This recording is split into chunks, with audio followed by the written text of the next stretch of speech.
Hello everyone, welcome to my channel. अपनी ज़िंदगी की हकीकत बताती हूँ। शादी से पहले पढ़ती भी थी, जॉब भी करती थी और साथ में थोड़ी बहुत आउटिंग वगैरह भी करती थी। लेकिन जब शादी हुई, रिश्ता आया तो शादी हो गई।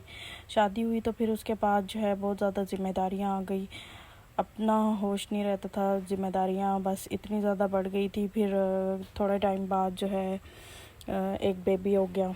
ठीक है, मेरा बेटा हो गया। पहले तो समझती थी कि लाइफ बहुत ज़्यादा बिज़ी हो गई है, लेकिन जब बेटा हुआ तो बहुत ज़्यादा जो है लाइफ बिज़ी हो गई। उसके बाद मुझे अपने लिए भी टाइम नहीं मिलता था कि मैं कुछ करूं, अपने आप को थोड़ा ग्रूम करूं। इतना भी टाइम नहीं मिलता था।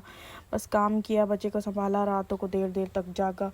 उसके साथ हर एक थोड़ी देर बाद जागता था। फिर नींद ख़राब होती थी, थोड़ा डिप्रेशन में जाने लगी। काफ़ी हद तक जो है ज़िंदगी चेंज हो गई। आप तो जानते ही हैं कि बच्चे कितना ज़्यादा तंग करते हैं। वो थोड़ा बड़ा होने लगा तो समझी कि थोड़े से सुकून हो जाएगा। लेकिन वो जब क्रॉलिंग करने लगा तो और ज़्यादा परेशानी होने लगी। इधर से पकड़ो, उधर से पकड़ो, यहाँ तंग करता, वहाँ तंग करता। फिर थोड़े टाइम बाद जो है पाँव चलने लगा। ठीक है, तो तब मुझे लगा कि अब थोड़ी सी ज़िंदगी में जो है सुकून हो जाएगा। लेकिन वो फिर जो है हर चीज़ को पकड़ता, हर चीज़ को मुंह में डालता, उठाता और जगह जगह से यहाँ करता, वहाँ भागता।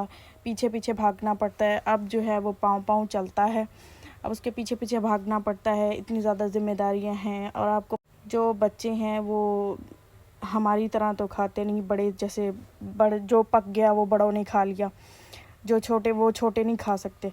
तो उसके लिए फिर अलग से बनाना पड़ता है।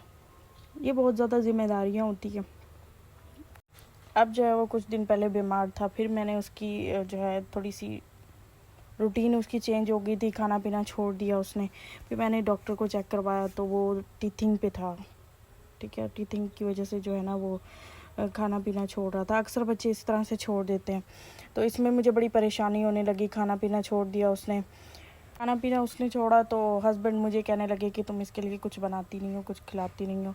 लेकिन ऐसा था कि वो खाता ही नहीं था। बच्चों की कुछ मतलब कि बच्चे जब बड़े हो रहे होते हैं उनमें कुछ ना कुछ चेंजिंग आती रहती है। वो कभी खाते हैं, कभी नहीं खाते। कभी कुछ पसंद होता है, कभी कुछ नहीं पसंद होता। वो भी अपनी मर्ज़ी का है तो अपनी मर्ज़ी से ही खाता है। जो कुछ उसे अच्छा लगता है वही वो खाता है। तो अब ज़बरदस्ती भी नहीं कर सकते। फिर अब उसके लिए मैं ज़िंदगी की बहुत सी तल्ख़ हकीकतें हैं जिनके साथ वक्त गुजारना पड़ता है, ज़िंदगी गुजारनी पड़ती है। पीछे हटने से मतलब पीछे नहीं हट सकते। जब एक बार एक शादी हो जाती है ना तो फिर आपको पता है कि पेरेंट्स की इज़्ज़त और फिर अपने आप का भी कुछ सोचना, मतलब इस तरह से जो है ना पीछे जाना बहुत मुश्किल है। इसके लिए बहुत ज़्यादा जो है ना ये मुश्किल हो जाता है। अब बस यही है कि हकीकत इस तरह की कुछ है कि ज़िम्मेदारियाँ बहुत ज़्यादा बढ़ गई हैं। ख़ुद के लिए टाइम नहीं मिलता। सच में अगर कुछ खाने भी बैठे तो पीछे से बच्चा रोना शुरू कर देता है। तो बस इसी वजह से जो है ना ज़िम्मेदारियाँ इसीलिए बहुत ज़्यादा बढ़ गई।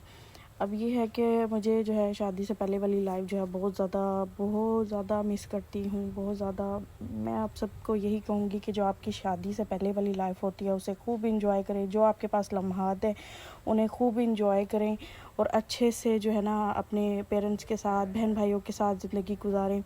इसके अलावा आपके पास जो है ये कीमती वक्त दोबारा कभी नहीं आएगा। और सबसे बड़ी बात, जो टाइम जिस वक्त आप जी रही हैं, आपकी सांस चल रही है, वो आपके पास बहुत अच्छा और कीमती वक्त है। इस वक्त को एंजॉय करें ज़िंदगी में। ठीक है, अगर शादीशुदा है तो शौहर के साथ अच्छी ज़िंदगी गुजारने की कोशिश करें। अगर नहीं है शादीशुदा तो अपनी जो मैरिड लाइफ मतलब कि आप कवारी हैं तो अपनी ज़िंदगी को अच्छे से जिएं। अगर शादीशुदा है तो शौहर के साथ अच्छे से रहें। अपनी ज़िंदगी को अच्छा बनाने की कोशिश करें, खाएं पिएं और अपनी ज़िंदगी को बहुत अच्छे से एंजॉय करें। ठीक है, थैंक यू सो मच। मिलते हैं नेक्स्ट